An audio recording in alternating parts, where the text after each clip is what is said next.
Le thème sera magie et occultisme, dangers et conséquences. Je disais hier soir que nous sommes dans une confrontation de royaumes, le royaume de la lumière et le royaume des ténèbres. Satan, prince de cette planète Terre, a dit un livre, est en train d'envoyer, sachant qu'il a peu de temps, beaucoup d'esprits sur notre planète, mais aussi sur les hommes, essayant de détruire, d'abîmer au maximum, d'entraîner dans la perdition éternelle le maximum de personnes avec lui, sachant que pour lui, il n'y a aucune repentance. Et nous avons dit, je crois, hier soir, et vous l'avez entendu au travers de tous les prédicateurs, eh bien, nous disons que face à ce déferlement de puissance occulte, Dieu est là où le mal abonde, la grâce de Dieu est en train de surabonder de plus en plus. Nous voyons des miracles, des prodiges, la manifestation du Saint-Esprit se manifester dans l'Église et au travers de l'Église. Mais j'arrive au vif du sujet parce que je crois que si Dieu m'a donné ce genre de sujet, c'est que parmi nous, ce soir, des hommes et des femmes ont besoin de libération. Ce soir, des hommes et des femmes parmi nous, pas ailleurs, ceux qui sont là ce soir, ont besoin de délivrance, ont besoin de guérison, ont besoin d'être sauvés, ont besoin d'être délivrés de l'esclavage de Satan. Et je crois également que plusieurs d'entre nous ici ce soir sont là, n'avaient peut-être pas prévu d'être là, mais j'aimerais vous dire, vous n'êtes pas là par hasard ce soir. Je crois que Dieu va faire certaines choses inattendues. J'aimerais simplement dire que pour bien comprendre le problème de la magie et de l'occultisme, il faut savoir que le monde dans lequel nous vivons comporte deux créations. Dans le livre de la Genèse, au premier chapitre, nous lisons au chapitre 1er, verset 1, « Au commencement, Dieu, vous pouvez laisser vos Bibles, au commencement, Dieu créa les cieux et la terre. Les cieux, monde spirituel où vivent, agissent toute une hiérarchie d'esprits immatériels, d'autorité, avec des fonctions et des puissances différentes, avec des compétences territoriales différentes. Et ce monde spirituel participe à un plan d'exécution ou de maintien de la création et également participe à un vaste combat cosmique entre les anges de Dieu et les anges du malin. Dieu, je vais vite en introduction, simplement pour signer le tableau, Dieu est le créateur original de ce monde spirituel dont la puissance nous échappe souvent et ce monde se partage en trois catégories. Il y a d'abord le monde des anges, le monde des esprits au service de Dieu et des croyants. La Bible nous en donne une description très claire. Il y a les chérubins qui sont les protecteurs de la gloire de Dieu. Il y a les archanges qui sont les guerriers, et parfois les messagers de Dieu, mais surtout les guerriers de Dieu. Il y a les séraphins qui président à l'adoration de Dieu, et il y a les anges qui sont les serviteurs de Dieu en faveur des élus, qui exercent un ministère, dit la parole de Dieu, en faveur de ceux qui doivent hériter du salut. C'est tout ce monde angélique au service de Dieu que Dieu a créé. Il y a la deuxième catégorie qui est le monde des esprits déchus qui a à sa tête Lucifer, le diable, Satan, celui que Jésus dira meurtrier dès le commencement. Et là également, il y a des hiérarchies, comme dans les anges de Dieu. Il y a également dans ce monde déchu toutes sortes de hiérarchies avec des compétences territoriales, avec des autorités, des puissances, des capacités différentes selon le grade, selon la hiérarchie, selon le titre. Et dans ce monde déchu, il y a les dominations, il y a les autorités, les principautés de ce monde de ténèbres et les esprits méchants dans les airs et dans les lieux célestes. Ces puissances ont un corps spirituel. Les démons cherchent, la plus petite catégorie de ces esprits, les démons cherchent à assouvir leurs passions malsaines, leurs désirs impurs, en s'incarnant, en pénétrant soit dans le corps d'hommes, de femmes, de jeunes gens, d'enfants, de jeunes filles, d'enfants, soit dans des animaux, soit même sont dans des arbres, dans des rivières, dans des lieux particuliers et accompagnent bien souvent aussi des objets. Nous allons le voir. Le tout est donc également hiérarchisé. Et la troisième catégorie de cette création de Dieu, ce sont les hommes qui sont à la fois spirituels et matériels et physiques. Et l'homme est donc l'intermédiaire entre les cieux et la terre, ou plutôt le point de rencontre vivant entre le monde immatériel, les cieux, et le monde matériel, la terre. L'homme est à la fois créé d'après les normes des cieux et d'après les normes de la terre. Il est à la fois spirituel et matériel. Ce monde spirituel mauvais faisait partie au départ de la création de Dieu, qui était bonne, et il n'y avait aucune méchanceté, il n'y avait aucun mal, il n'y avait aucun dommage, il n'y avait aucune perversion, il n'y avait aucune maladie, il n'y avait aucune souffrance, tout était dans l'innocence, de la pureté, de la bénédiction de Dieu. Mais la Bible nous rappelle qu'il y a eu chute dans les cieux, dans la première création, et chute sur la terre, dans la deuxième création. La chute de Satan, je fais très vite, c'était le chérubin protecteur. Certains pensent que ce chérubin protecteur, à la tête de ce monde angélique de Dieu, semblait être le médiateur entre Dieu et les anges. Et c'est ce chérubin protecteur qui, à un moment donné, l'orgueil s'est trouvé dans son cœur et il a voulu se faire égal avec Dieu. Et à ce moment-là, Dieu l'a précipité de sa situation, l'a précipité, enchaîné pour toujours dans des ténèbres dont il ne pourra plus jamais s'en sortir. Il n'y a pas de repentance, il n'y a pas de salut pour le diable. Et ce prince des ténèbres, ce chérubin protecteur, a été donc précipité de la montagne de Dieu. Et il semble, d'après la Bible, d'après certaines références, qu'il a entraîné dans sa rébellion et dans son orgueil et dans sa folie meurtrière, il a entraîné avec lui un tiers d'anges. Il faut également savoir que ces esprits-là, à partir de leur chute, sont devenus ennemis. Il y a des combats angéliques entre les anges de Dieu et ces puissances déchues.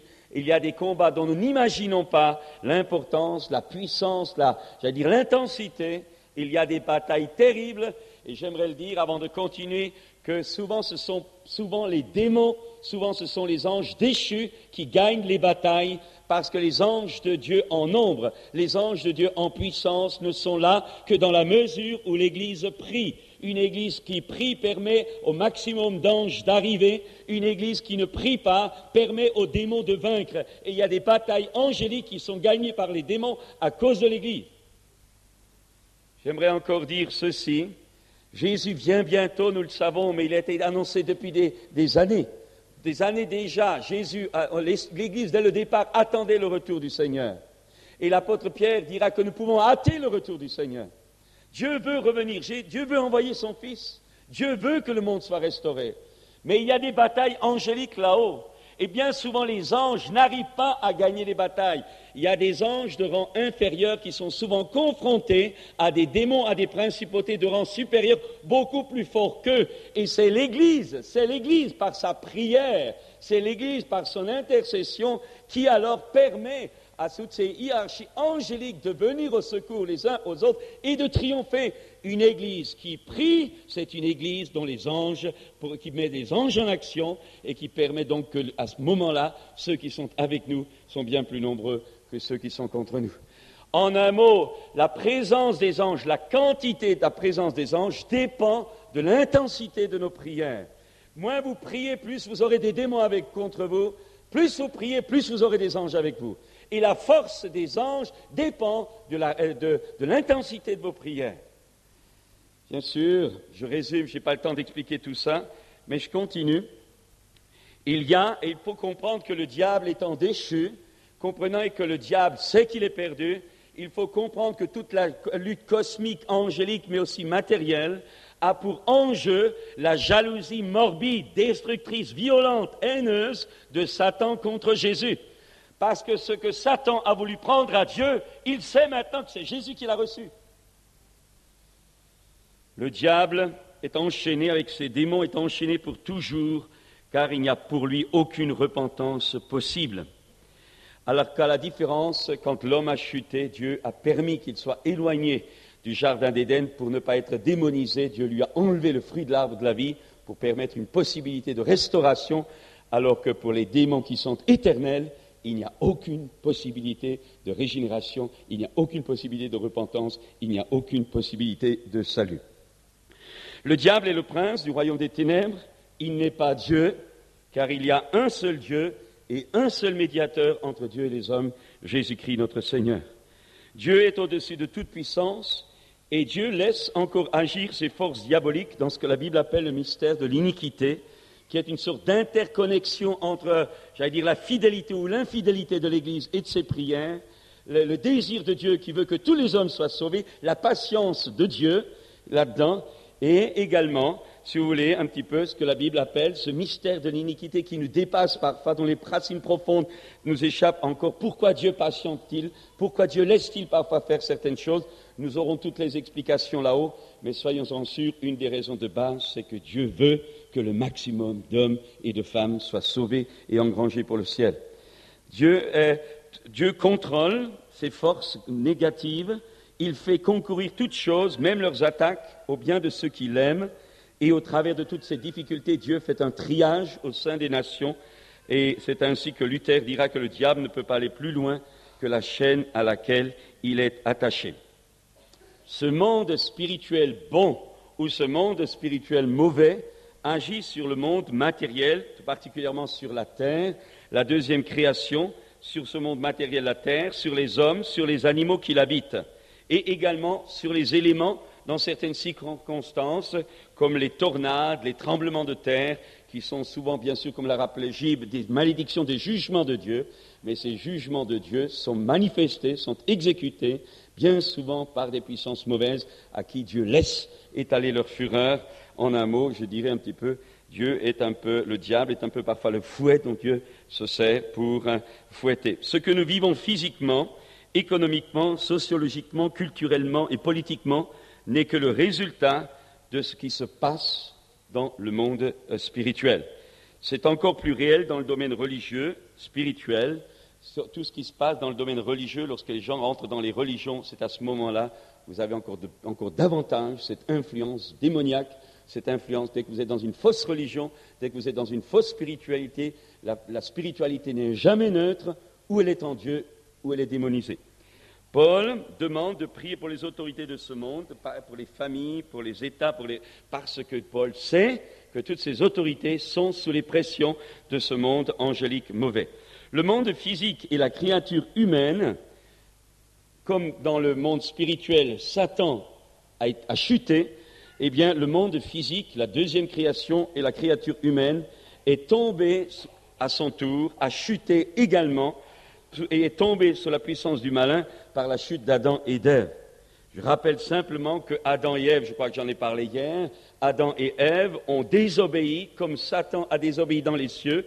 Ève et Adam ont désobéi sur la terre. Ce n'est pas dans le même lieu, mais c'est le même esprit d'indépendance envers Dieu, le même esprit de vouloir se séparer, se débarrasser de Dieu, de vouloir prendre les choses que seul Dieu doit donner.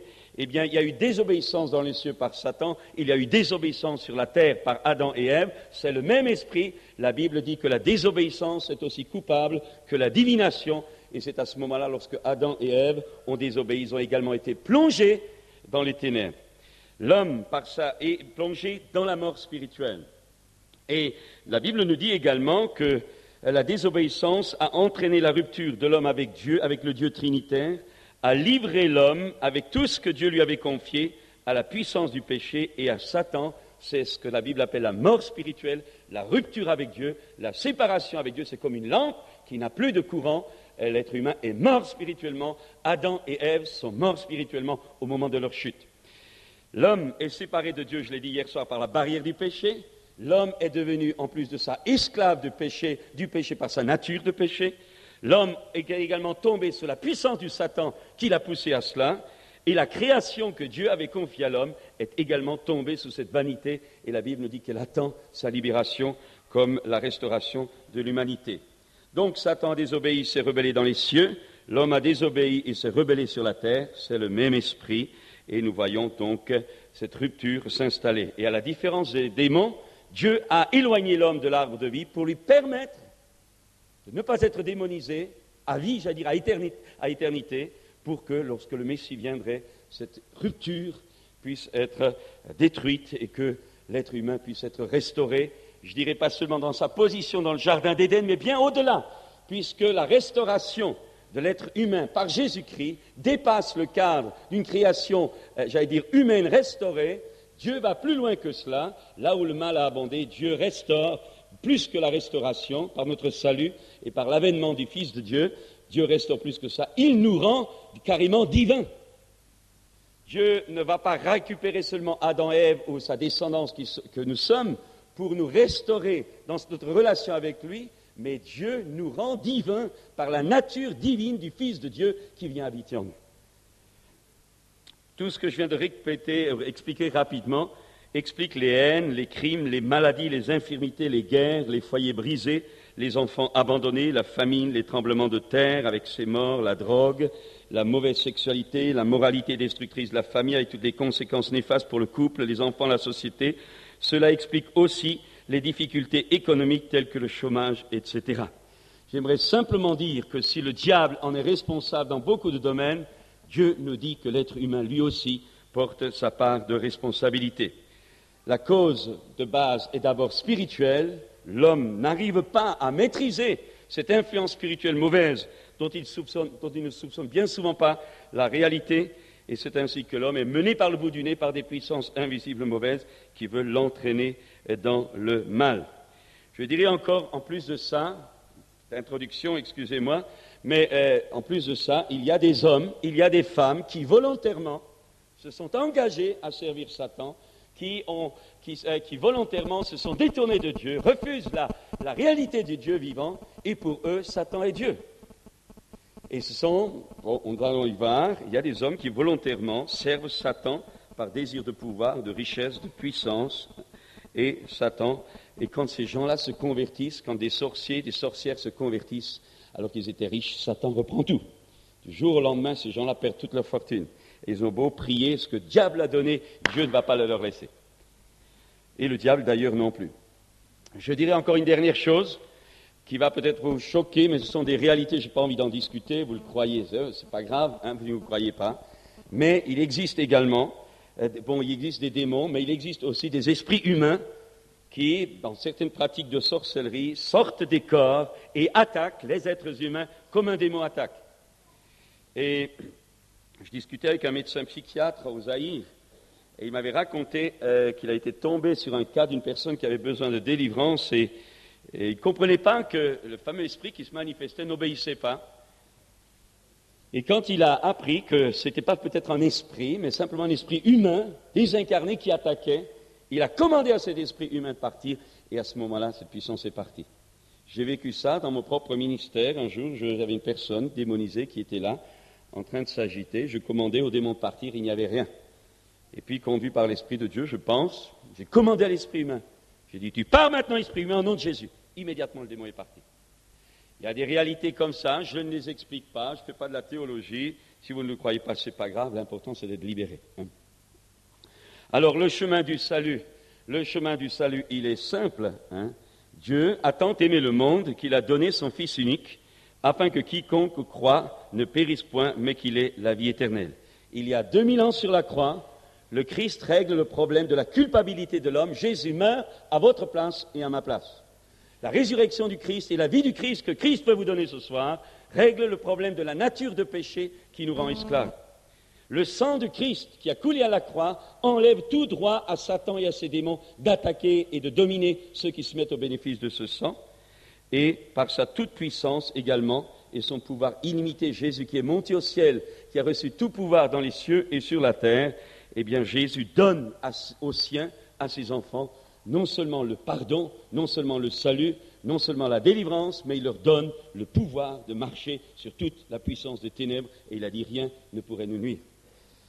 Alors, le monde spirituel mauvais peut encore attaquer, mais le chrétien uni à Christ, par une rencontre personnelle et vivante en communion avec Dieu, non seulement est délivré de cette puissance spirituelle du diable, mais devient ambassadeur et moyen de délivrance de la part du Christ qui les envoie vers ceux qui sont encore courbés sous la puissance du malin. Jésus dira, allez prêcher l'évangile, voici les miracles, et celui qui croira et qui sera baptisé sera sauvé. Voici les miracles qui accompagneront ceux qui auront cru. En mon nom, ils chasseront les démons. En mon nom, s'ils boivent quelques breuvages mortels, il ne leur fera point de mal. En mon nom, ils parleront de nouvelles langues. En mon nom, ils imposeront les mains aux malades et les malades seront guéris. Et Jésus a ordonné à son peuple de chasser les démons. Et ce soir, nous allons nous occuper des démons. Ce soir, des chaînes doivent être brisées. Ce soir, des liens doivent être rompus. Jésus est le Seigneur. et nous sommes le rassemblement du corps de Christ, et nous ne permettons pas qu'au milieu de nous, des démons veulent garder droit de citer dans le nom de Jésus ce soir, les chaînes seront brisées. Je rappelle ce que disait hier soir, il y a une différence entre croire en Christ et l'avoir rencontré, après lui avoir donné sa vie, après lui avoir fait confiance et demander pardon pour tous ses péchés.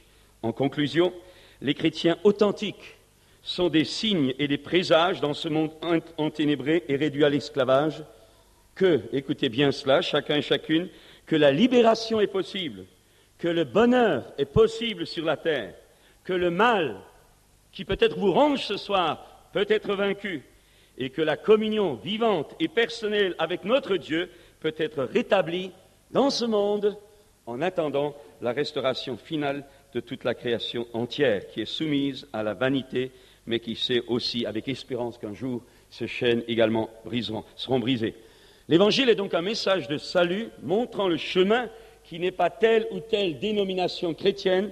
Ce chemin, heureusement, n'est pas une religion. Ce chemin, c'est une personne, le Fils de Dieu, le Christ, mort pour tous les hommes, est devenu l'auteur d'un salut éternel pour tous ceux qui croient en lui.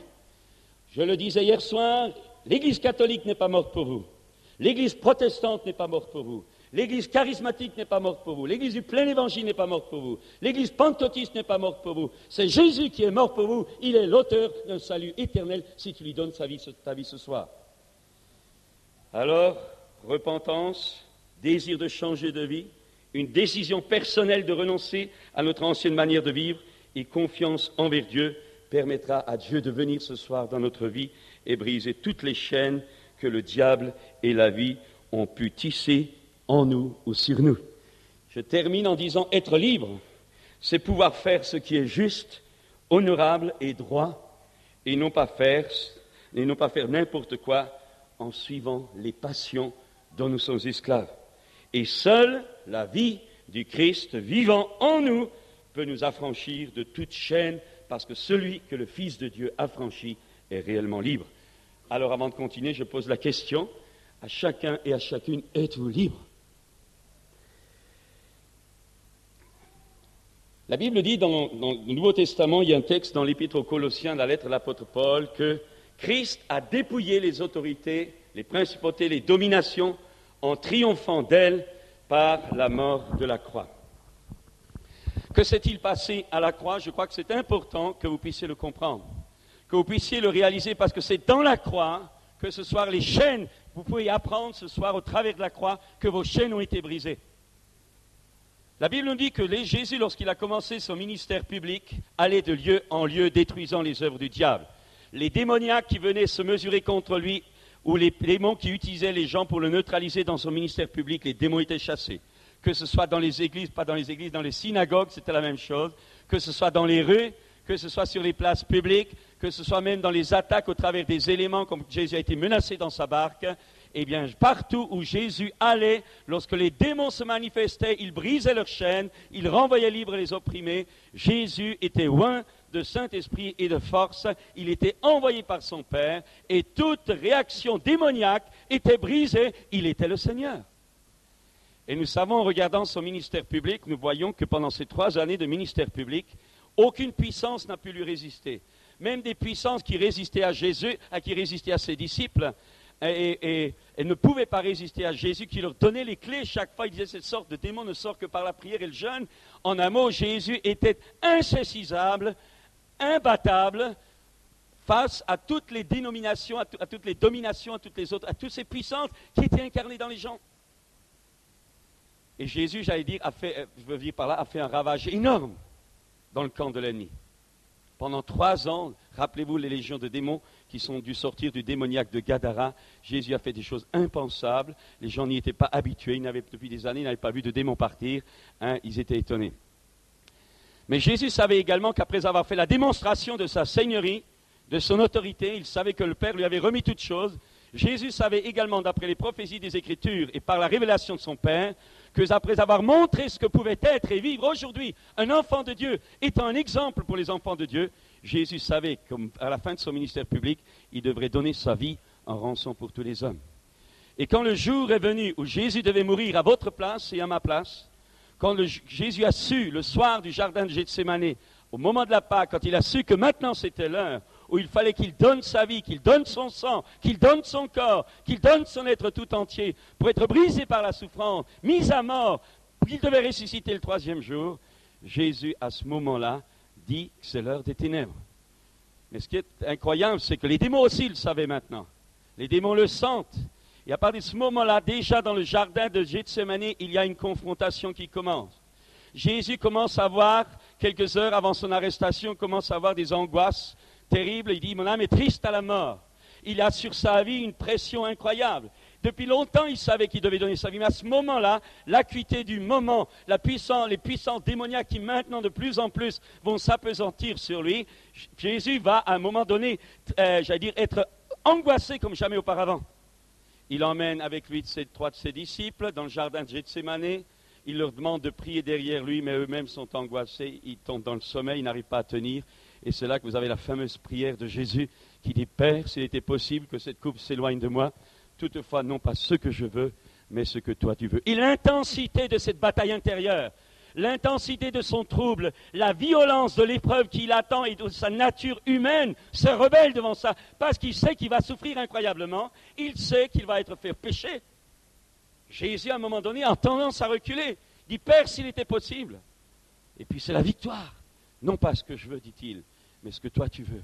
Mais la force de la bataille spirituelle est tellement forte que son sang, que sa sueur devient comme des grumeaux de sang, ses vaisseaux sanguins éclatent dans le front. C'est une incroyable ardeur dans sa prière qui est là. Et puis c'est l'arrestation, trahi par Judas. Il est emmené au Sanhédrin, condamné illicitement, sans respect des lois juives. Il est ensuite livré à Pilate, qui le fait flageller pour la sentence, 40 coups moins 1, avec la flagellation romaine où il y avait des boules de fer ou des crochets. Quand le soldat frappait, les courroies s'enroulaient, on tirait et tout, des lambeaux de chair et de muscles sautaient, le sang giclait dans cet endroit où on flagellait. Et Jésus est là réduit. J'ai oublié de vous dire que simplement avant d'être arrêté, les évangiles nous disent qu'un ange de Dieu est venu le servir, le fortifier, dans le jardin de Gethsémanée, afin qu'il puisse tenir le coup. Et puis nous voyons Jésus être conduit au calvaire, nous le voyons crucifié entre deux brigands, il est à la croix. Et je vous donne maintenant le côté visible des hommes. Les hommes sont là, les chefs religieux sont là, les brigands sont là, tout le monde regarde, c'est le spectacle, il n'y a pas la télé à cette époque-là. Alors on regarde. Et puis les gens l'insultent, si tu es le Fils de Dieu, descends, alors on croira en toi, tu as sauvé les autres, il ne peut même pas se sauver lui-même. Descends de la croix, alors on croira. Les soldats lui crachent dessus, lui donnent des coups de poing, lui bandent des yeux, si tu es le Fils de Dieu, prophétise, dis-nous qui t'a frappé. On lui met une couronne d'épines par ironie, pour l'ironiser. La Bible dit que semblable à une brebis muette, qu'on mène à la boucherie, il a été littéralement mené à la boucherie des hommes. Sa famille se tient éloignée parce qu'ils savent qu'ils risquent leur vie. Des gens à qui il avait fait, ces gens qui criaient Hosanna, Hosanna quand Jésus rentrait en Jérusalem, c'est les mêmes personnes qui, quelques heures plus tard, devant Pilate, hurlent crucifie, crucifie, crucifie, nous ne voulons pas qu'il règne sur nous. Le cœur humain changeant comme une girouette. Ces mêmes gens qui avaient vu les miracles de Jésus, qui couraient après Jésus d'une façon incroyable, ces mêmes qui pointent leurs doigts sur Jésus à la croix en disant si tu es le Fils de Dieu, descends. Mais descends donc. Je ne parle pas des soldats romains dont la conscience est carrément morte par le nombre de meurtres qu'ils ont commis, qui regardent comme au spectacle. Ça, c'est le côté humain. Mais maintenant, je voudrais que le Seigneur enlève un instant le voile humain, que vous puissiez réaliser ce qui s'est passé dans le monde invisible. Au moment où les démons savent que Jésus maintenant va être arrêté parce qu'ils savent qu'il va donner sa vie, ce n'est pas eux qui ont pu la prendre, mais c'est Jésus qui la donne. À ce moment-là, comme un essaim d'abeilles, ils fondent tous sur lui. Tu nous as fait baver, tu nous en as fait payer, tu as chassé bien des nôtres, des corps, des animaux, des hommes, tu as fait du mal, tu nous as fait du mal à notre royaume, maintenant tu es livré entre nos mains, maintenant tu vas payer. Et il faut comprendre qu'à partir de Gethsémanée, au travers du tribunal, au travers de la flagellation, au travers de la crucifixion, au travers de l'exposition au soleil, dans la souffrance, dans la douleur, dans les excréments, dans la tétanisation, dans la soif, il faut comprendre que derrière les hommes, ce sont toutes les puissances démoniaques qui viennent maintenant fondre sur Jésus pour le briser par la souffrance. Ils veulent lui faire payer. Leur haine n'a plus aucun contrôle, leur haine n'a plus aucune limite. Il est livré entre leurs mains, alors maintenant, on le brise. C'est ça qui se passait dans le monde invisible. Et c'est à ce moment-là qu'il y a une étrange bataille que l'être humain normal ne peut pas comprendre. C'est que plus ils pressent Jésus, plus ils l'écrasent, plus ils lui font du mal par les paroles qu'ils font sortir de la bouche des hommes, ou par les pensées qui lui fouettent le crâne, ou par la douleur physique de la crucifixion, plus ils serrent la vis, plus leur étonnement grandit.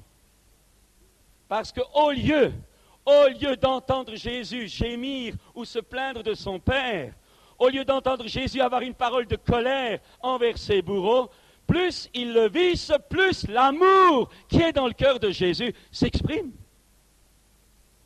Et quand ils l'entendent dire « Père, pardonne-leur », ils ne savent pas ce qu'ils font. C'est le début de la plus grande défaite de l'histoire dans les rangs des démons. Ils ne peuvent pas comprendre cela. Un démon ne peut pas comprendre l'amour. Vous savez, quand nous nous occupons parfois de personnes, et on voit qu'il y a des batailles, le démoniaque a des difficultés d'être libéré. Le démon est là, il ne veut pas partir. Mais il m'est arrivé dans des expériences, j'en ai vu d'autres le faire, de prendre la personne dans mes bras et de dire « Je t'aime, Satan, démon, tu m'entends, je l'aime de l'amour du Seigneur. » Et quand vous faites ça, le démon rugit, il ne peut pas supporter. L'amour, c'est contre nature pour lui. C'est contre nature. Et ils sont là. Et puis quand ils voient qu'au lieu que Jésus veuille faire demi-tour, ils réalisent à un moment donné que Jésus va aller jusqu'au bout. Et ils sont en train de comprendre que leur apparente victoire est en train de devenir une défaite éternelle.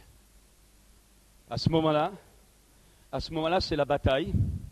Ils appellent d'autres démons, ils appellent d'autres hiérarchies, ils appellent des démons plus forts, ils appellent des autorités, ils appellent des dominations. Venez à notre secours, venez à notre secours. Il va nous échapper, il ne lâche pas, il tient jusqu'au bout. Venez nous aider, il faut qu'il craque, sinon on est tous perdus. Il faut qu'il cède, venez, venez, venez, venez. Et là, sur le mont Golgotha, c'est la rencontre, c'est l'appel, c'est la venue de toutes les dominations, de toutes les principautés, de toutes les autorités, de tous les esprits méchants dans ce monde spirituel déchu qui viennent se coaliser pour détruire, ou plutôt pour empêcher par la souffrance Jésus d'aller jusqu'au bout. Et il faut comprendre que non seulement à la croix, Jésus va souffrir pour tous les hommes, par son sang, par sa vie, il va porter, dit la Bible, vos péchés, mes péchés, en son corps sur le bois, mais il va également accepter les meurtrissures dans son corps, dans sa vie, pour que vos maladies, vos souffrances soient portées par lui. Par ses meurtrissures, il va vous guérir, il va me guérir, et par ses meurtrissures, il nous a guéris. Non seulement Jésus va porter le châtiment des hommes, mais en plus de ça, Jésus va affronter à la croix du Calvaire toute cette coalition de tout ce monde angélique déchu qui va essayer au maximum de le faire souffrir pour que, accablé par la souffrance, il arrête tout et il descende de sa croix. Ça, c'est ce que dit la Bible. Il a livré publiquement en spectacle les autorités, les principautés, les dominations, commençant en étant plus fort qu'eux. Vous savez comment Jésus a vaincu Satan et toutes ses hiérarchies? Par sa faiblesse volontaire. Pas par ses super biceps, parce qu'il a choisi de rester faible pour accomplir la volonté de Dieu. Il a vaincu. Vous savez, un jour, j'ai toujours cru, quand j'étais jeune prédicateur, que plus on était costaud, rempli du Saint-Esprit, punch, on chassait les démons. Alors vous savez, ce genre d'illusion, Dieu vous l'enlève vite. Un jour, dans une réunion, j'étais claqué, fatigué, j'avais fait je ne sais pas combien de réunions. Et voilà qu'à la fin de la réunion, tout à coup, il y a un jeune qui s'avance, un drogué. Au moment où je le touche, avec le peu de force qui me restait, boum, le voilà à terre. Et puis tout à coup, il commence à siffler, à hurler, à se trémousser. Un démon venait d'être réveillé, mis à jour, et a commencé à se manifester. Je dis, Seigneur, quand même, je suis trop fatigué. Puis je ne me sentais pas du tout fort. Je ne me sentais pas du tout dans la foi. Je ne me sentais pas du tout dans l'onction, ni rien du tout. J'étais faible qu'on peut être quand on est un strict nulard. C'était moi, ça. Toujours encore. Et comme il y avait du monde qui était là, qui regardait cela, Eh bien, avec le peu, j'allais dire, le peu de force physique qui me restait encore, j'avais juste la force de poser mon doigt sur le front de ce gosse de 20 ans. Et avec le peu de voix qui me restait encore, j'ai dit, alors si jamais un commandement a été donné avec une faiblesse, c'était vraiment ce jour-là, avec le Saint, moi je dis, au nom de Jésus, tu sors. C'était presque une prière. Faiblesse, pas d'onction, zéro. Il n'y avait que les mots et le nom de Jésus qui sont sortis de ma bouche. Vous ne croirez pas, le démon est parti immédiatement. Ce n'est pas notre puissance, c'est notre foi dans son nom. Eh bien, Jésus, à la croix, comme un essaim d'abeilles qui fond sur du miel, il va attirer sur lui toutes ses puissances. Et au lieu de répondre par la violence, au lieu de répondre par la haine, au lieu de répondre par la force, semblable à une brebis muette devant ceux qui l'attendent, et il n'a point ouvert la bouche, et il s'est laissé enlever par l'angoisse et le châtiment. Mais ça, c'est le monde, c'est la première étape du monde spirituel. Nous avons vu ce que les hommes faisaient et voyaient. Nous venons maintenant de voir ce que le monde invisible mauvais faisait. Maintenant, j'aimerais que vous alliez encore un peu plus haut. Parce qu'en haut, il y avait le trône de Dieu. Et il y avait tous les anges au service des croyants, au service des anges de Dieu, et au service de Dieu avec toutes leurs autorités, leurs principautés, les chérubins, les archanges, les anges, etc., les séraphins, tous étaient là. Ils étaient là. Et vous savez qu'à ce moment-là, dans le ciel, vous savez où le regard de tous ces anges était fixé sur le point central de l'humanité à ce moment-là, la croix du calvaire. Et ils regardent. Et ils regardent. Et puis à un moment donné, c'est trop. Et tout leur regard se tourne vers le trône du Père. Et vous avez l'archange Michel, le chef des guerriers, qui dit, Père, c'est pas possible. C'est pas possible, c'est pas juste. C'est pas juste. C'est pas juste. Laisse-moi emmener mes guerriers. Laisse-moi leur arracher de leurs griffes. Seigneur, permets-nous d'y aller. Seigneur, permets-nous d'y aller. Père, permets-nous d'y aller. Et dans le ciel, à ce moment-là, tous les anges pleurent. Tous les yeux fixés sur le trône de Dieu. Et puis tout à coup, vous avez le bras de la justice de Dieu qui se lève. Et la voix de Dieu se fait entendre devant ce monde angélique réuni, prêt à foncer. Dieu dit non, il faut qu'il meure pour que ma justice soit accomplie en lui. Et pour que par la foi en lui, tout homme qui invoquera le nom du Seigneur puisse gratuitement être sauvé. Alors, les anges ne bougent pas. Et puis en bas, c'est le festin final. C'est tous les coups sont permis. Imaginez Jésus physiquement, imaginez Jésus moralement, imaginez Jésus spirituellement. Aux yeux de son Père, il est fait péché, dit la Bible. C'est incroyable. Le juste est fait péché pour vous et pour moi. Il est fait péché. Alors, à un moment donné, vous savez, Jésus était homme.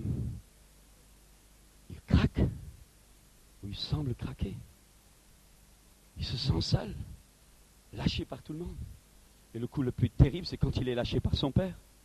Et voilà le cri qui sort en plein midi de la croix, il hurle. Jésus hurle parce que Jésus a eu mal. Jésus a eu mal, et quand il a eu mal, il a hurlé, il a crié. Jésus a crié parce qu'il avait mal pour toi, il avait mal pour moi, il avait mal pour nous tous.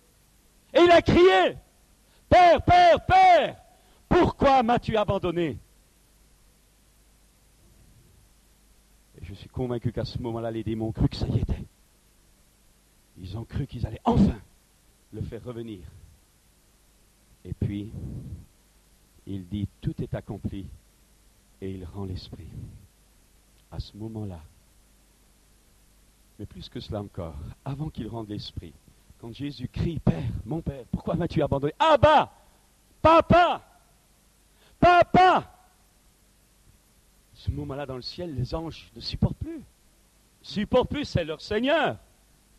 Ils l'aiment. Pour eux, c'est le plus beau des fils des hommes. Et pour nous aussi. Ils l'aiment. C'est dans leurs entrailles. C'est leur Seigneur. Ils donneraient leur vie pour lui. Alors de nouveau, leur regard, leurs mains, leur cœur qui saigne tourné vers le Père. Permets-nous d'y aller. Ça suffit maintenant. Il a fait la preuve. Et alors là, c'est le bras de la grâce de Dieu qui se lève. Et Dieu qui dit non. Il faut que j'y meure pour que je puisse faire grâce à quiconque un jour invoquera son nom.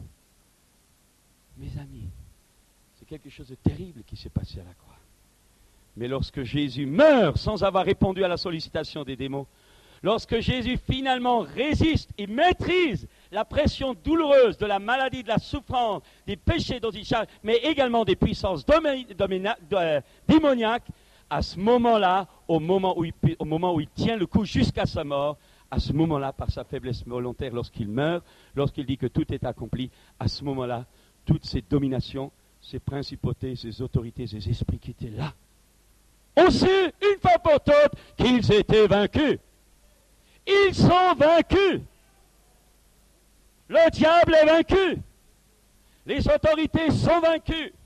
Les esprits méchants sont vaincus. Pas par la vie du Christ, mais par sa mort, par sa faiblesse volontaire. Et vous comprenez, je n'ai pas le temps parce que, pour revenir quand même à mon sujet, vous comprenez là combien des chrétiens sont beaucoup trop costauds et pas assez faibles, et qui ne comprennent pas quand Jésus dit pour qu'un grain de blé porte du fruit, il faut qu'il meure d'abord. Vous comprenez alors les paroles de l'apôtre Paul qui a dit, c'est quand je suis faible, c'est là que je suis fort. Chers amis, Jésus est mort pour vous, Jésus est mort pour moi, pour mes péchés, pour vos péchés, pour les péchés du monde entier. Mais Jésus a également vaincu toutes les puissances, les dominations, les autorités, les esprits méchants, qui vous tourmentent peut-être ce soir ici. Jésus les a vaincus. Et ce qui est formidable, c'est que Jésus n'est pas resté sur la croix, Jésus n'est pas resté dans la tombe, Jésus est ressuscité des morts, il a reçu tout pouvoir et il nous a donné ce pouvoir, il nous l'a délégué par le Saint-Esprit que nous avons reçu. Et il nous dit maintenant, tu continues ce merveilleux travail, vous chassez les démons, vous guérissez les malades, vous ressuscitez les morts, vous purifiez les lépreux, tu as reçu gratuitement, alors donne gratuitement. Et on y va, et on est là ce soir pour le faire, pour briser les chaînes des captifs, pour envoyer libre les opprimés, pour publier une année de grâce de la part du Seigneur, et te dire que ce soir, si tu invoques le nom du Seigneur Jésus, tu seras sauvé. Et la puissance de Dieu est là pour te libérer ce soir. Je ne dis pas demain, je ne dis pas après-demain, je te dis à toi qui es là ce soir que c'est aujourd'hui le jour du salut. Alors j'en arrive à la magie et à l'occultisme proprement dit, parce que je crois que des personnes parmi nous ont pratiqué ces choses, et je pense que c'est pour ça que Dieu veut que je vous parle. La magie, c'est faire agir en entrant en contact avec ces puissances occultes, ces puissances démoniaques déchues, par toutes sortes de pratiques et de techniques adéquates, en entrant en contact avec ces forces invisibles de ce monde spirituel de ténèbres, soit consciemment, en sachant ce qu'on fait, soit inconsciemment. La magie blanche, c'est penser faire du bien en utilisant ses forces pour aider quelqu'un, mais en réalité le bien apparent n'engendre qu'une libération momentanée et engendre un transfert chez quelqu'un d'autre. Je vais raconter ce témoignage. Un jour, dans une réunion d'évangélisation, au moment de l'appel, une jeune fille s'est avancée avec sa mère. Et au moment où on allait prier pour elle, elle avait autour de son cou un pendentif, un cordelette avec un petit sachet. Et vous savez, les fétiches en Afrique, les gris-gris, mais aussi les porte-bonheur, les bagues, les bijoux, etc., qui pullulent aussi en France. Et bien tout de suite, le prédicateur avait vu qu'il y avait là un talisman. Alors on dit à la jeune fille, qu'est-ce que vous portez au cou? Oh, elle me dit ça, je le porte depuis plusieurs années. Qu'est-ce que c'est? Elle dit voilà, à l'âge de 13-14 ans, j'ai commencé à avoir des crises d'épilepsie. Et tous les médecins ont essayé de me soigner, tout le monde a essayé de me soigner, rien n'y a fait. Et un jour, on est allé chez un guérisseur, et cet homme m'a dit de porter le sachet, il m'a donné un sachet, il m'a dit de le porter autour de mon cou, et qu'aussi longtemps que je porterais ce sachet, il n'y aurait plus de crise. Elle a dit, j'ai mis ce sachet, et la mère confirmait, elle a dit, depuis ce jour-là, il n'y a plus jamais eu de crise d'épilepsie. Alors imaginez une jeune personne qui s'avance pour donner sa vie à Dieu, et vous savez, en tant que prédicateur, vous savez que là, il y a un truc occulte. Alors on lui explique, on dit, attention, vous avez un lien là, vous ne savez pas, elle ne voulait pas le croire. Mais je me porte si bien depuis. Alors je lui dis, est-ce que vous permettez, alors on lui a dit, est-ce que vous permettez qu'on ouvre ce sachet? Elle dit, mais il m'a dit de ne jamais l'enlever, de ne jamais l'ouvrir, parce que dès que je l'ouvrirai, je tomberai malade de nouveau. Par toutes sortes de moyens, on a essayé de la persuader, puis finalement elle a accepté en laissant le cordon. Et au moment où on a ouvert le cordon, on a trouvé un petit parchemin dans lequel il y avait marqué « Satan guérit son corps, mais prend son âme pour toujours ». Au même moment, la fille est tombée à terre, crise d'épilepsie.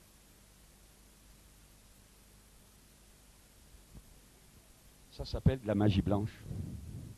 Utiliser des forces démoniaques pour faire un bien apparent, mais qui vous enchaîne pour toujours dans l'esclavage et dans la mort.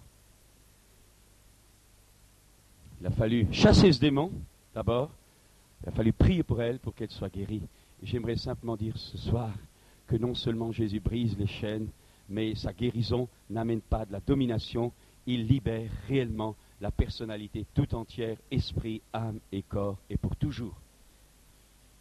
La magie noire, c'est utiliser ces mêmes forces pour faire du mal. La sorcellerie, le satanisme, c'est pénétrer dans les rouages profonds de Satan. Je ne veux pas trop en parler. C'est littéralement faire le mal, choisir volontairement le mal, le meurtre, le crime. C'est en un mot, adorer Satan et essayer de contenter tous ses désirs de destruction, de haine, d'impureté, etc. Et accepter de lutter avec Satan contre Dieu et contre ses représentants. Je crois que au Summer, là, vous avez une cassette, ou si vous ne l'avez pas, vous la commanderez d'un de nos prédicateurs à Bangui, ou un pygmée, un pasteur pygmée de nos églises, qui était un ancien sorcier. Il a été interviewé, Philippe Martinez lui a posé toutes sortes de questions avec Clément, et nous avons la cassette, elle est dans le cadre de l'Action apostolique, voilà comme vous pouvez la commander. Et on lui a posé des questions à ce sorcier. Vous savez, on a beaucoup discuté en France et en Europe, comment le livre de Rebecca, patati patata, comment un sorcier peut-il se transformer. Alors je vous donne le témoignage de cet homme. Il raconte que depuis tout gosse, il mangeait de la viande humaine ou du sang, et il prenait souvent des bains de fétiche parce que sa mère était sorcière, son grand-père était sorcier, etc. Et que la première chose qu'apprend un sorcier, c'est sortir de son corps, c'est le plus élémentaire des choses qu'il peut faire. Voyez, nous on pense que c'est extraordinaire, alors que c'est le petit truc. Mais il raconte que quand il a voulu avoir son premier pouvoir, il est allé voir un sorcier, un grand sorcier, pour lui demander un don. Et le sorcier a dit, je te donne le don si tu me donnes une vie humaine. Et il a tué une personne pour recevoir un don du sorcier. Et puis ensuite, il a raconté comment ensuite il a eu ce don de se métamorphoser. Et comme il habitait dans le coin des Pygmées, il pouvait se métamorphoser en éléphant. Alors, vous savez, moi, je suis comme vous. Je dis, comment, t'as vu tes bras là? Une patte d'éléphant, c'est pas possible. Comment toi, tu veux te transformer en éléphant? Pas possible. En fait, c'est il y a 2 ans que j'avais posé, avant qu'on ait fait la cassette, j'avais posé la question. Je dis, comment tu as fait? Mais il dit, vous les blancs, vous ne comprenez rien. Et ça, il a raison alors. Hein. Nous, on discute. On n'a pas de pétrole, mais on a des foules d'idées. Hein. Il dit, voilà ce qu'il faisait. Quand il voulait se changer en animal, certains animaux, chacun a son animal, eh bien lui, je crois que c'était l'éléphant, eh bien il prenait un certain morceau de bois de la forêt où il vivait, il en mangeait un peu. Il prenait plusieurs sortes de lianes, il les dressait, les torsadait, il y en a, je crois, toujours une avec lui. Il la mettait autour de sa poitrine et il invoquait l'esprit d'éléphant. Et il dit, au moment où l'esprit d'éléphant venait, à ce moment-là, dit-il, lui ne se voyait pas transformé. Mais les gens qu'il voyaient un éléphant. Et à ce moment-là, il tuait une personne, il détruisait des cases, il faisait du mal, les gens voyaient un animal détruire. Et lui, on ne pouvait pas le toucher, puisque personne ne le voyait. Et il racontait toutes sortes de choses, je ne veux pas rentrer là-dedans. Je peux vous garantir, ce sont des choses réelles. C'est un prédicateur, responsable, je crois. Bon, Clément pourrait demander des détails à Clément. Hein, vous avez sa vidéo. Le pasteur gagne des âmes pour Jésus maintenant. Et c'est parce que sa mère, qui était sorcière, n'arrivait pas, qui avait le don tout particulièrement de guérir les femmes stériles, mais cette sorcière n'arrivait pas à guérir sa femme qui était stérile. Et un jour, un évangéliste est passé dans le village, a prié pour sa femme, et sa femme a été guérie. Je vous le dis depuis le début, Jésus est beaucoup plus grand que Satan. Alors il a découvert, lui depuis tout gosse, on l'a dit que c'était Satan qui était Dieu. Il découvre qu'il y avait quelqu'un de plus fort que Satan. Nous on le sait, mais lui il ne savait pas. Maintenant il le sait, il prêche Jésus. Il a eu à dos tous les sorciers de la région. Ils ont voulu le détruire. On lui a tapé dessus, on l'a laissé mort. Une nuit, on l'a laissé mort, le corps déchiré par les coups, le visage ensanglanté. Pendant la nuit, la puissance du Saint-Esprit a accéléré la régénération des blessures, des cicatrices. Et le lendemain matin, ces cicatrices étaient fermées. Mais tous les gars qui l'avaient tapé avaient les cicatrices à leur tour. Pas les cicatrices, avaient les plaies sur leur corps. Ça a été un choc. Je n'ai pas le temps d'insister. Mais je voudrais vous dire, le satanisme, ça existe. La divination pour prédire l'avenir, les guérisseurs pour guérir, avec parfois des dons héréditaires. Le spiritisme pour entrer en contact avec les défunts, même si soi-disant c'est un saint, c'est un démon qui vient. Toutes les religions non chrétiennes. Alors nous allons voir toutes les techniques que peut-être vous avez utilisées. Et à cause de ces techniques-là que vous avez faites ce soir, vous êtes enchaînés. Ce que j'aimerais dire avant de parler des techniques, que le point central de tout cela est que la source est la même, une source de ténèbres et de séduction, et que le bien apporté apparemment au départ se paye très cher après, soit physiquement, histoire de collier que je vous ai raconté, soit familialement, hérédité occulte. Il y a des enfants, on ne comprend pas, ils n'ont jamais fait de mal, ils ont que la guigne. Je ne parle pas seulement des naissances anormales, je parle des gens qui grandissent, je parle de chrétiens qui croient en Jésus-Christ, mais qui n'ont que de la guigne. Tous les tuiles du toit leur tombent les unes après les autres sur leur crâne, ils n'ont jamais fait de mal, mais pourquoi? Mais parce qu'il y a une hérédité qui est là, ton père, ton grand-père, ta grand-mère ou ta belle-mère a touché à Satan. Et tu as besoin d'être délivré. Alors si tu dis, mais au moment où je me suis converti, on m'a dit que j'étais délivré. Alors je dis, pourquoi tu ne vis pas ta délivrance? Comme ça, on ne discute plus.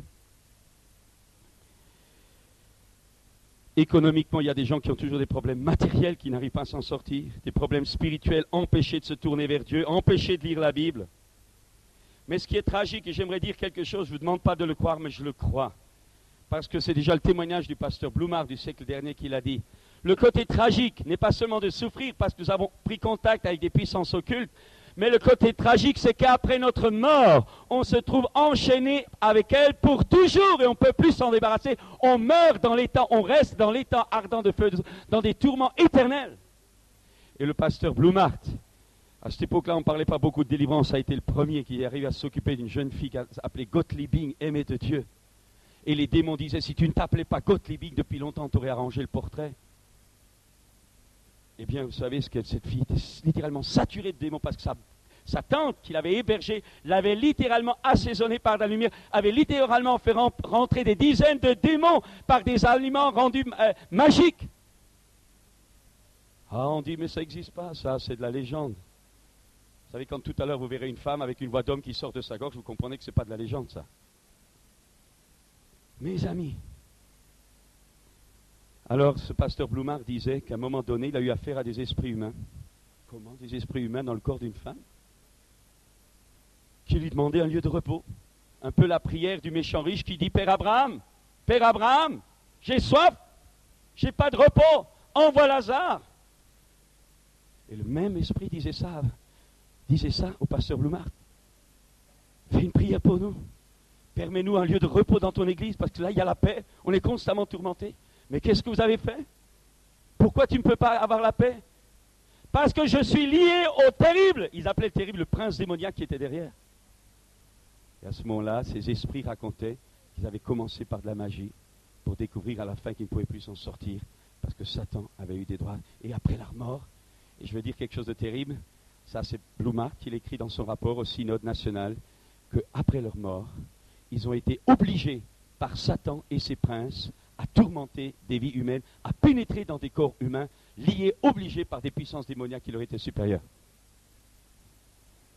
Et les gens qui se suicident pensent en avoir débarrassé, fini des soucis. C'est tragique, parce que quand ils se réveillent dans l'au-delà, ils hurlent, ils sont enchaînés pour toujours par des puissances démoniaques qui les font souffrir, parce que leur nature des démons, c'est de faire souffrir les autres.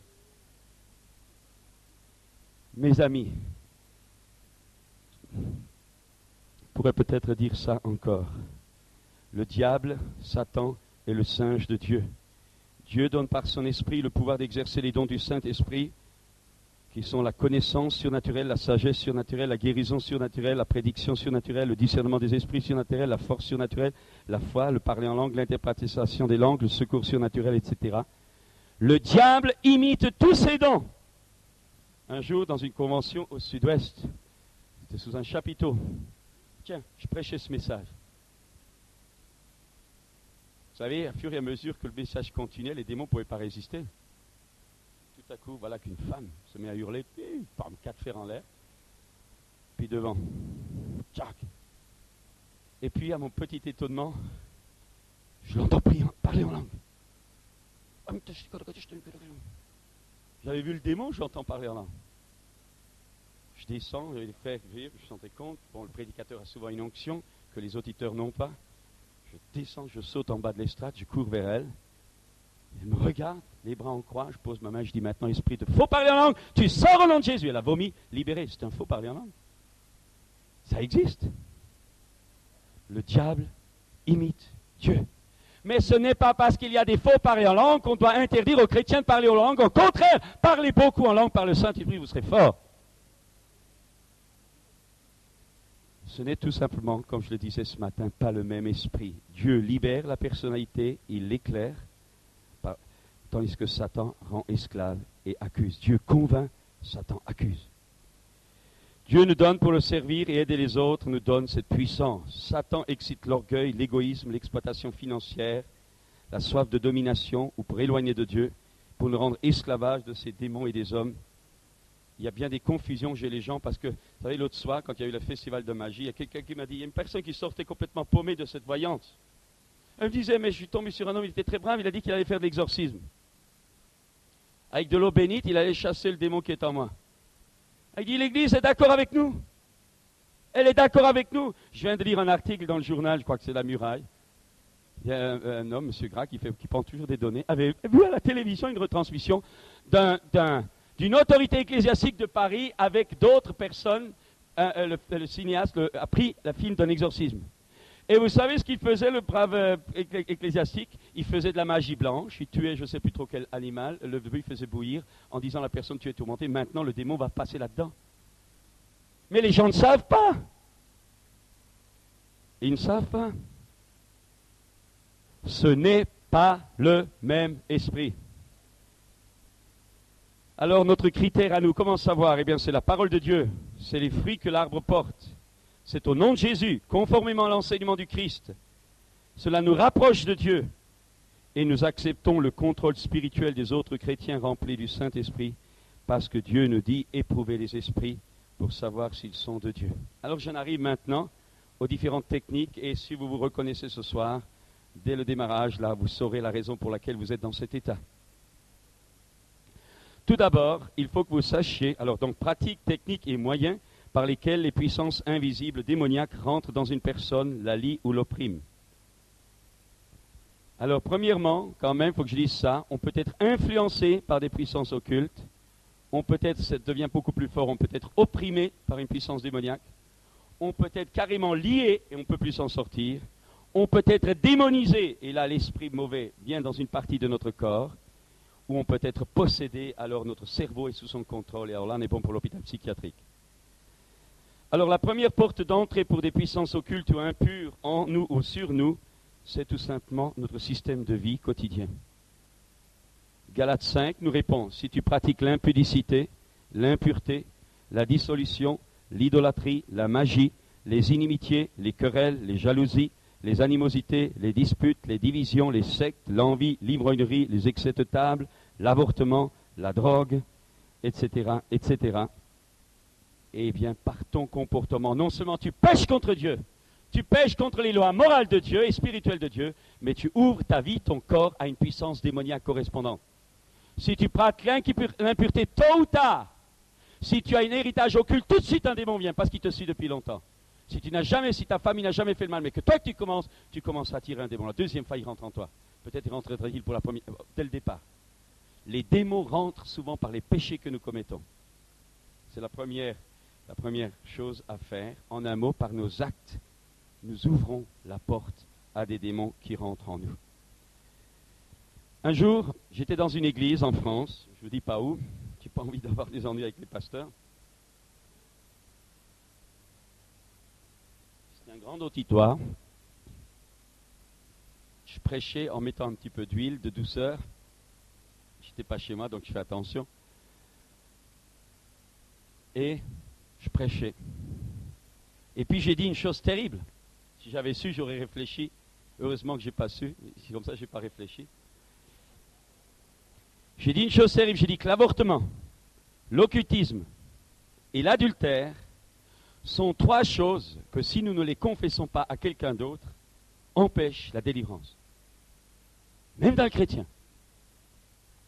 Et j'ai dit à toutes ces personnes qui étaient là dans la salle, si vous savez que vous n'êtes pas libre, si vous savez que vous avez des luttes, si vous savez que vous avez des combats, Et si vous avez fait un avortement, qui est un meurtre, si vous avez commis un adultère, qui est une rupture d'un engagement conjugal, si vous savez que vous avez fait de l'occultisme, guérisseur, cartomancienne, tarot, divination, pendule, tourner les tables, etc., alors j'ai dit, ne cherchez plus la raison pour laquelle vous n'êtes pas heureux en tant que chrétien, vous avez besoin qu'une chaîne soit brisée.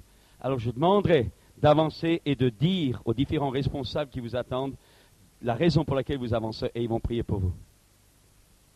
Sur 500 personnes présentes, il y en a 350 qui se sont levées comme un seul homme. Je vous garantis, c'est vrai. Il n'y avait pas assez de gens pour prier pour eux. Et j'ai assisté à une chose incroyable. Les personnes qui étaient suffisamment humbles pour dire à la personne qui devait prier pour eux la raison pour laquelle venaient, au moment où les prédicateurs ou les responsables priaient pour eux, le démon se manifestait. Tandis que là, on disait, mais Dieu t'a guéri, c'est bon, alléluia, va en paix, on lui imposait les mains, il n'y a rien de se passer. La confession dans ce cas-là permet à l'onction de Dieu de descendre. Et vous pouvez être sauvé et pas libre. Parce que le démon qui est entré dans votre vie avant votre conversion, s'il n'a pas été expulsé au moment de votre conversion, est toujours là. Vous êtes sauvé, mais vous n'êtes pas libéré. Je me rappelle, ça a été le brouhaha. Je crois que dans cette église, vous n'avez jamais vu ça. Un brouhaha. Il y avait des gars, ils voulaient tuer tout le monde. Et puis, vous savez, tout le monde chantait des cantiques. Un jour, j'étais dans une autre église, je change d'église. Un jour, j'étais dans une autre église. Des jeunes, une église jeune. Des jeunes sortis de la rue, drogue, tout ça, sexe. Et vous savez, ils tapaient des mains, dansaient, alléluia, Jésus est vivant, papa. Je dis, formidable ces jeunes. Puis je ne sais pas pourquoi, comme ce soir, bien, ce message me crée des problèmes, vous ne pouvez pas vous imaginer.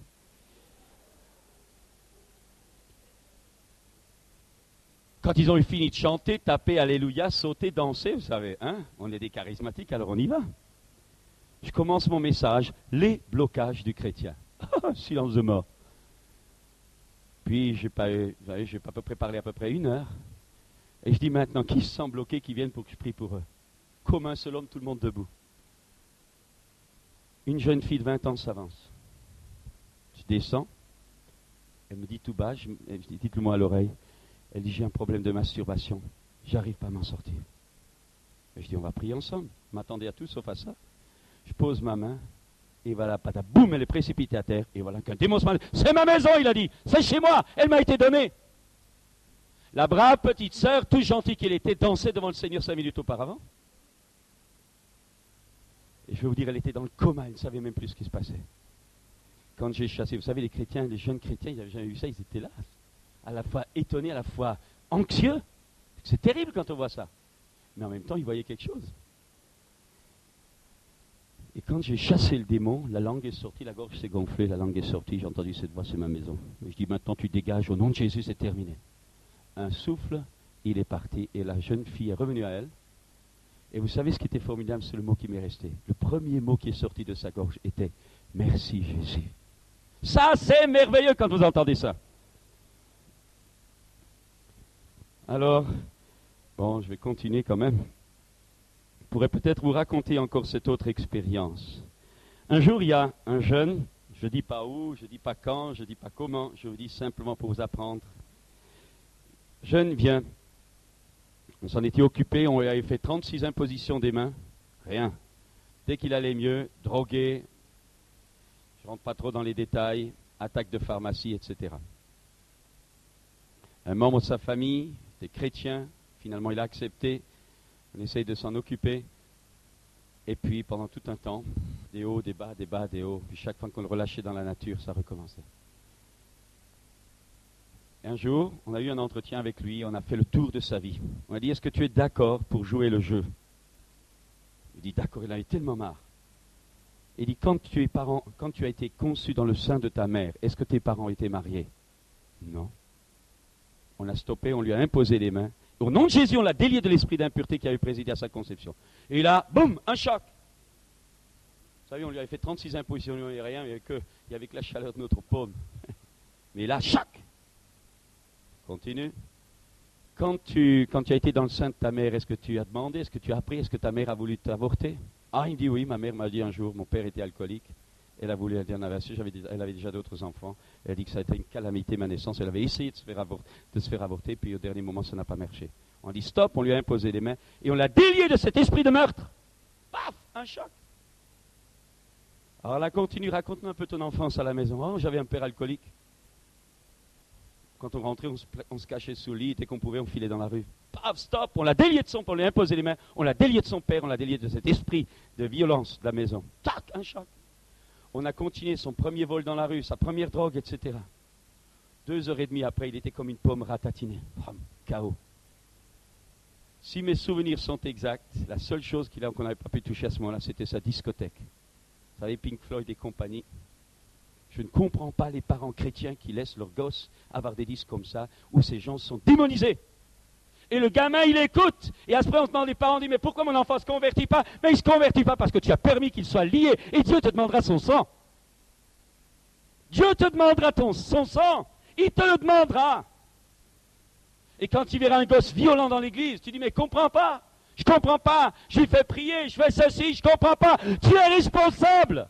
Tu es responsable. Dieu te demandera son sang. Dieu te demandera. Tu es responsable des enfants que Dieu t'a donnés. Vous ne voulez pas qu'on touche la discothèque? Et un dimanche, dans cette église, j'étais au culte. Arrivé 2 jours après, j'étais arrivé dans ce culte-là.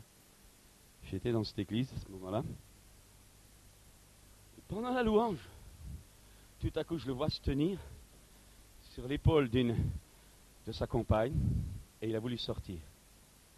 À ce moment-là, on a arrêté le culte. Stop, je dis, qu'est-ce qui se passe? Sa femme dit, mais il ne se sent pas bien, il faut qu'il sorte. Non, il faut qu'il reste là. Au moment où je m'approche, il tombe à terre. Et alors, vous auriez eu 100 000 volts dans son corps. C'était là. C'était le moment. Au nom de Jésus, tu sors. Dégagez le démon, libéré. Et ce jeune, maintenant vieilli, est un homme qui sert le Seigneur. Je sais, il a fallu passer par tous ces stades-là. Mais ce jour-là, même en venant au culte, il avait encore de la drogue dans sa poche. Vous savez qu'il y a des drogués qui ont de la drogue dans la poche dans nos églises super spirituelles.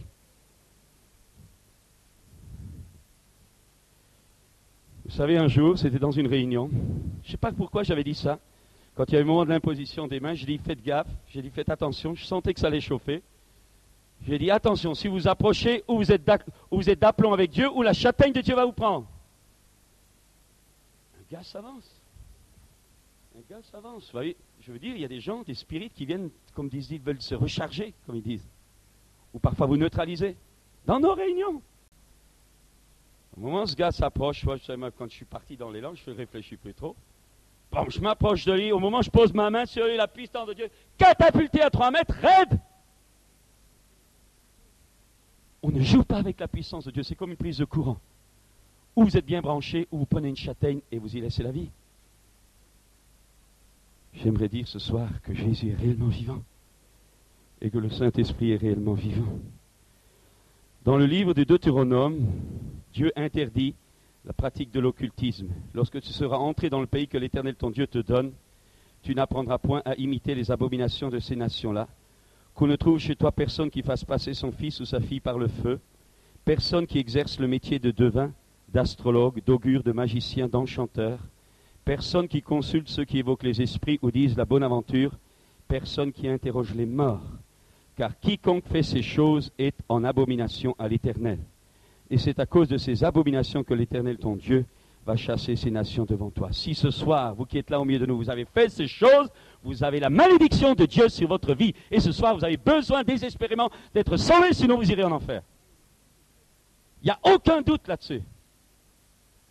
Non seulement vous avez besoin d'être sauvés, mais si vous êtes chrétien, vous avez besoin d'être libérés. Parce qu'en réalité, lorsque vous êtes mort avec Christ, Christ vous a libérés.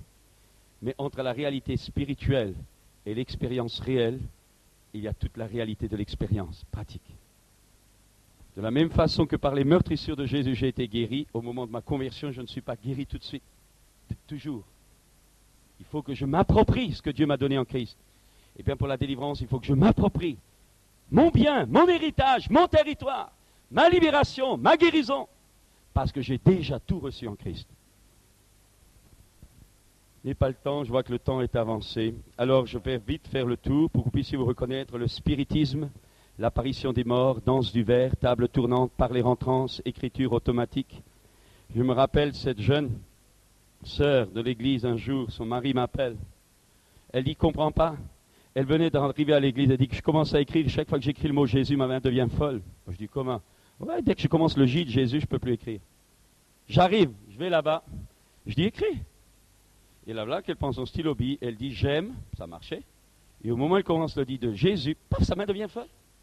Pourtant, pas être maigrichon, hein. D'ailleurs, ma femme dit que je grossis. Eh bien, je prends mes deux mains, je bloque son main et je dis tu vas écrire Jésus au nom de Jésus.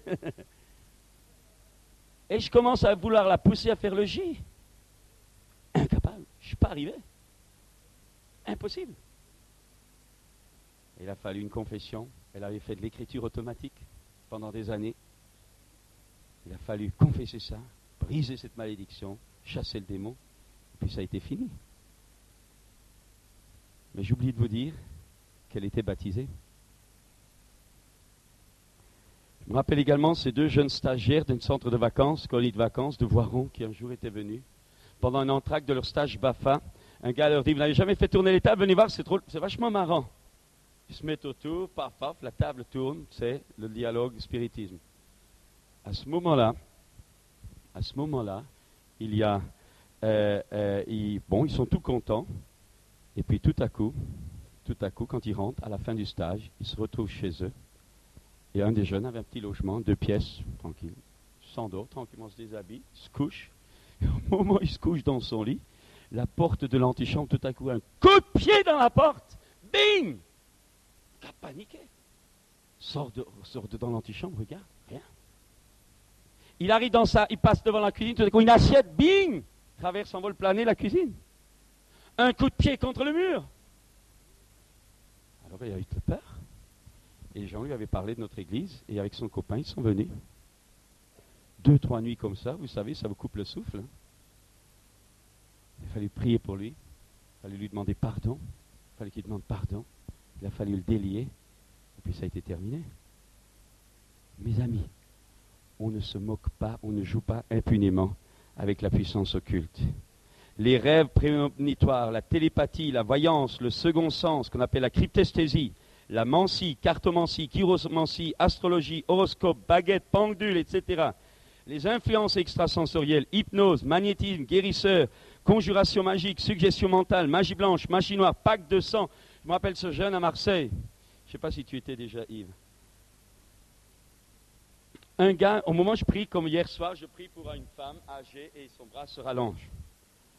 Quand un jeune, je crois que c'était un jeune maghrébin, qui voit ça, c'est un chrétien, il se lève, il dit, mais moi j'ai eu un accident, je voudrais qu'on prie pour moi. J'ai dit, tends tes mains. Il tend ses mains, je prie, paf, la main devant tout le monde se rallonge. Je m'arrête de prier, la main revient. Je recommence à prier, la main se rallonge. Je m'arrête de prier, ça revient. Je recommence, ça revient. Je le regarde, je dis, toi, tu as fait de la magie. Il devient tout blanc, il dit, comment vous le savez? Je dis, c'est pas difficile, une vraie mitraillette. Hein.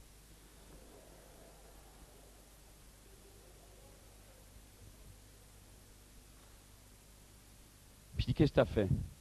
Il dit, avant ma conversion, j'ai fait un pacte de sang avec Satan. Et vous savez, on n'aime pas reconnaître ça. Mais il dit, mais j'ai demandé pardon à Dieu. Ah?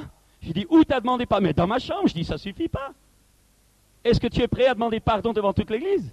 Parce que la chose était visible devant tout le monde. Il tremblait tellement, il était prêt à tout, ce garçon. Et pas, j'ai dit aux chrétiens qui priaient, écoutez, ce jeune a quelque chose à vous dire. Il a dit, Seigneur, je te demande pardon. Je brise ce pacte de sang au nom de Jésus. Et je dis, tends tes mains. Pendant qu'il avait dit ça, Dieu l'avait guéri, il était guéri. Il n'avait même plus besoin de prier pour lui. Réalité. Mes amis, l'incube, succube, vous savez, le fétichisme, suggestion mentale, etc. Incube. Savez-vous qu'il y a des gens qui ont des hommes qui ont des relations sexuelles avec des femmes pendant qu'ils dorment la nuit? Ils pensent voir des femmes, ils pensent coucher avec des femmes. En réalité, ce sont des démons qu'on appelle des démons incubes ou succubes qui viennent les visiter. Et vous avez des femmes qui sont visitées pendant la nuit par des esprits et ils ont des relations sexuelles au travers de rêves. Réalité.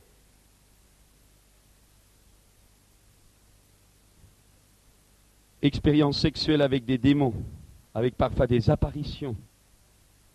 Il y a des apparitions démoniaques en forme de corps et il y a des gens qui ont des relations sexuelles. J'ai eu des confessions, je sais de quoi je parle. Et je ne suis pas influencé par je ne sais pas quel bouquin. Ce sont des choses, Clément vous en parlera en tant qu'Africain encore mieux que moi. Les apparitions extrasensorielles, la matérialisation. l'apparition de revenants. Ça existe. Les effets subis par les individus sont l'incapacité spirituelle de se tourner vers Dieu, de croire, malaise physique, dépression, cauchemar, fantasmes, pensées et voies de suicide, hérédité occulte, fatalité attachée à la famille et à la descendance, avec des malformations physiques à la naissance, des problèmes psychiques, des pensées de suicide, des suicides dans la famille, le développement de facultés médiumiques, avec parfois chez certaines personnes des répercussions dans l'entourage dans lequel ils vivent. Vous entrez dans une maison, vous ne savez pas quel est l'occupant d'avant, demandez la prière des anciens de l'église, c'était peut-être un gars qui pratiquait la magie, et à partir de ce moment-là, vous êtes sûr que vos nuits vont être assaisonnées si vous ne purifiez pas la maison. Je n'ai pas le temps de vous parler. S'occuper parfois de ceux qui... Parfois, il y a des effets subis par ceux qui viennent en aide aux victimes de l'occultisme. Je me rappelle une fois un jeune, je ne peux pas parler ça maintenant, pas trop de détails, mais il s'est occupé d'un jeune qui, quand il arrive à 1h du matin, il faisait l'arbre droit. Hein, la nuit en invoquant les démons. Je peux dire ton nom, Roland? et après ça, il a prié avec lui, après ça, pendant plusieurs jours, il était mal. Il a été libéré une soirée, une nuit de prière, je crois. Il y a des attaques. La première fois en tant que prédicateur, j'ai prié pour une personne qui avait le rein bloqué. Je monte chez elle. C'est une femme qui avait une vie double, je ne le savais pas, j'étais plein d'illusions en genre de prédicateur. Je pensais que tous les chrétiens étaient parfaits. Au moment où je pose ma main et je commande à la maladie de partir, tout à coup, il y a 2 mains qui me prennent par la taille, qui m'enserrent comme un état. Je suis resté, ah! Et je vois la femme qui me sourit et dit, vous savez, frère, je suis guéri. Je dis, je sais, c'est moi qui l'ai maintenant.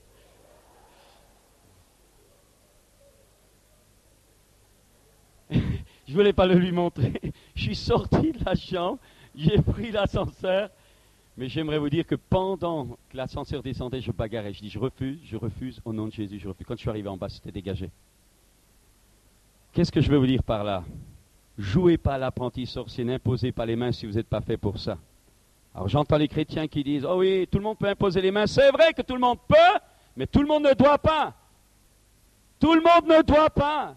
Tu touches 100 000 volts. Et si tu n'as pas la stature intérieure pour résister à une attaque de démon, tu y laisses ta peau, tout chrétien que tu es. Et je comprends, et souvent c'est les malades psychiques, c'est les malades de nos églises qui veulent toujours imposer les mains. On dirait que c'est une démangeaison qu'ils ont. Et je vais vous dire pour terminer, je ne me laisserai jamais imposer les mains par n'importe qui. Je n'ai pas envie de récupérer quelque chose. J'ai envie de rester libre. Alors... j'espère que je me dégoûte de l'imposition des mains. Mais j'aimerais simplement, c'est un mauvais mot, j'aimerais vous dire que ne doivent imposer les mains que ceux qui sont amenés dans le Seigneur à le faire. C'est ma conviction. Maintenant, j'ai vu des personnes, j'ai vu des sœurs, j'ai vu des frères, ils faisaient les super caïds, la délivrance par-ci, la délivrance par-là. Quelque temps après, on apprenait que le frère était tombé dans l'adultère ou que la femme était partie avec un autre. C'est ça la délivrance? Ça, c'est la victoire de Satan et des démons sur des chrétiens.